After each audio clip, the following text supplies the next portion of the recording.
Hi, my name is Riley Allen. This is my review of the 1998 film Air Bud Golden Receiver. So, we start this movie off with Josh and his family going to a basketball game. Buddy interrupts the game and basically scores a hit because, gotta remind the fans who obviously didn't watch the first one that Buddy can play sports. Also, it's to get him on national news, as he's now on, or maybe not national news, maybe it's just like local news in some national, I don't know.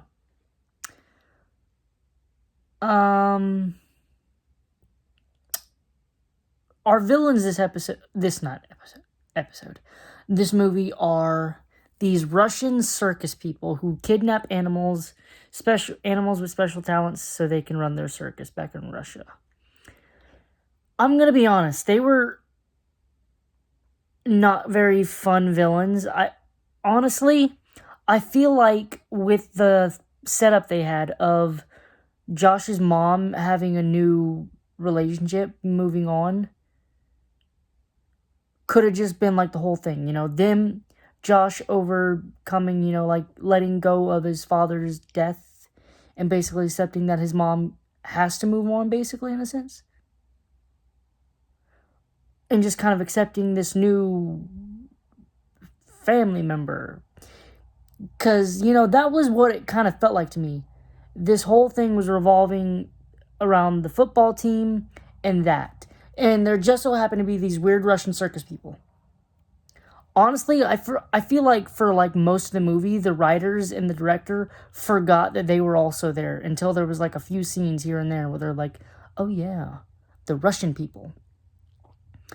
So Josh and his friend Tom, I think, sign up and try out for the football team because I guess they want to impress the cheerleaders. And since the entire team sucks, them just showing up qualifies spots on the team. Tom is a wide receptor, which is a wide receiver. Even I know that, and I don't like sports. But Tom ends up is told to run to the into the field to catch a football thrown by Josh, because Josh has a good arm and he's apparently now a quarterback. Well, in Tom's way to the end, he's ran into the one obstacle on that field, and it was the goal, goal post or whatever. He ran right into that, and the coach said, yeah, your wide receptor will fit right in with the rest of these idiots. Unfortunately, despite Josh being a pretty decent thrower, of course the only other decent person on this team is, of course, the one that Josh is playing. Because, we gotta have some adversity, I suppose. Our next plot point with this is, apparently the coach has not won a season in 10 years. He has not won in 10 years, and I'm pretty sure, they're the lowest of the low. Which, side note, I don't know if he'd have made it 10 years. Like, if the district or whatever takes sports really seriously, as they seem to do, I don't think they would allow him 10 years. Or, no, I don't think they would go. So the problem is they're either going to fire him or cut the football program, which basically kind of tells me, I don't know, if this is the option, I don't think they'd let it get to 10 years if they're now doing this. Maybe, I think this would have been a few years ago problem. But oh well. Or maybe he's just not as bad as I thought. They're just, always losing. They're just not being in the bottom for the last 10 years, so they're just you'll get him next year, buddy. No, never. I do really love the coach, considering last movie's coach was a piece of shit. This one is just a great guy, a great kind of figure. Like, he's like, this is kids football. It's not about winning, it's about having fun.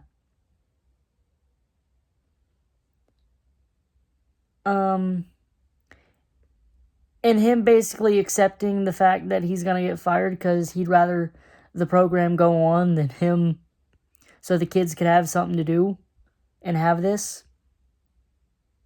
Of course, he's not happy about it, by the way. He's, like, not jumping for joy that he's getting fired, but, I feel like in the shit sandwiches he's been dealt, I think he'll take the firing.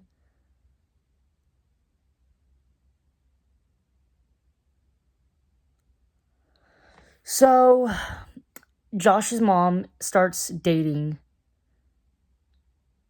She goes on a few dates, but they don't really kind of work.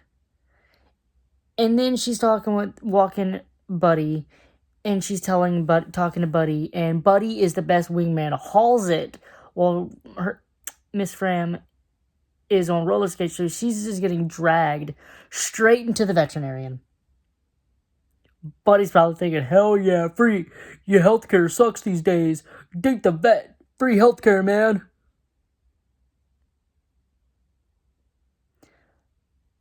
And Josh doesn't really like him. He's, as Patrick, his name is Patrick, and Miss Fram's relationship progress, Josh tries to find any and every reason to dislike this man and to break it up.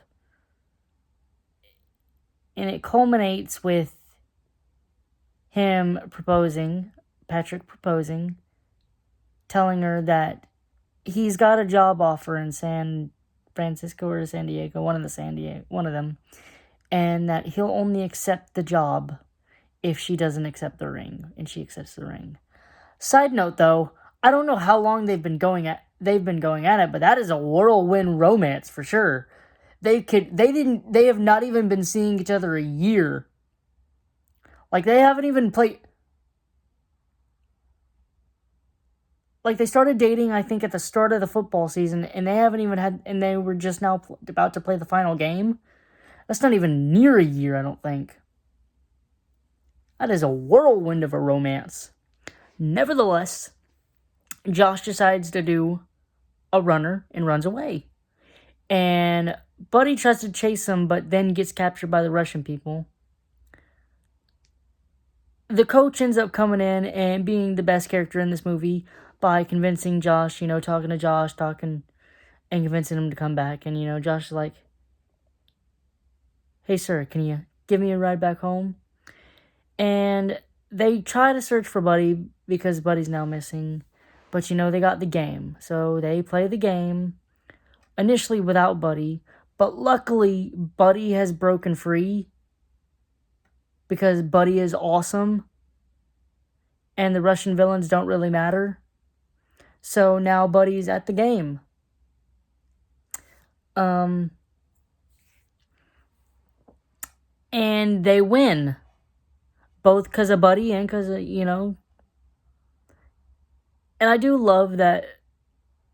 And Josh convinces Patrick to stay. To stay and marry his mom, which is good character development there. Overall, it was a step down in my opinion from the last one. The first one needed the villain. Like, the villain was understandable because the villain was just Buddy's first owner. This one doesn't particularly need a villain. I don't know if I feel like the villain just could have been like Josh's insecurity.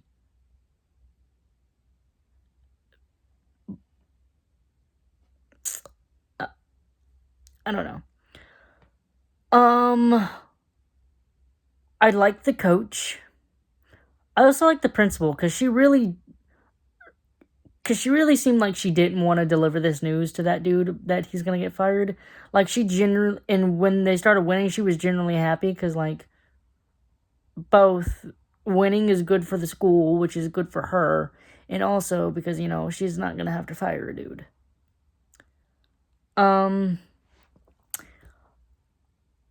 It is impressive that Buddy can play now basketball and football, but it's just as impressive that Josh can also play basketball and football decently, like so good that he wins both. I mean, there's a lot of people that play several sports, but I don't, there's not many that'll play two and be good at both.